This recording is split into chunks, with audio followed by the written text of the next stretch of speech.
morning. The question, does God cause the saved person to walk in obedience to His Word?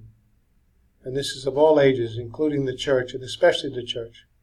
The problem with this is they give references to the Hebrew Bible that refer specifically to the house of Judah and the house of Israel. Israel alone. Take a look at this reference from the website.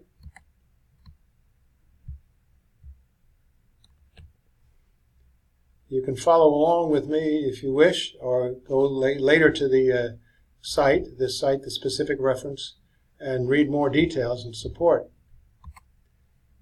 The time of the never-to-be-equal distress of God's people, Israel, all 12 tribes, the regathering, restoration, and ongoing prosperity of both Israel and Judah together as one people into a forever presence and possession of the entire promised land, and the exhibiting by them of consistent godliness constitute the key context of the fulfillment of the new covenant, to the exclusion of all other times which do not have all of this in view. Similarities, but not the same. The church is not here present. Jeremiah 30, 1-3, 31, 31 to 34, and also cross-reference 33:1. The Lord commanded Jeremiah to write the words which he had spoken to Jeremiah in a book, the subject of which was his promise to restore his people Israel and Judah to the promised land to possess forever. This is the fulfillment of the new covenant he would make with them. You read it carefully.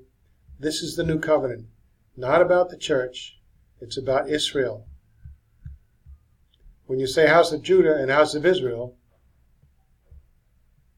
you're limiting yourself to that specific group of people.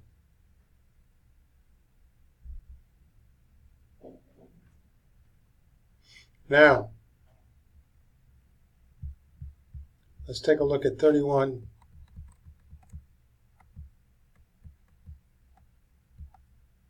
to 34 out of Jeremiah 31.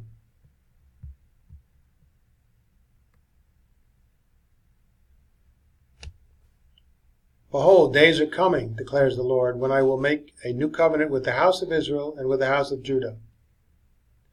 Not like the covenant which I made with their fathers in the day of my taking them by the hand to bring them out of Egypt. So the old covenant is the law.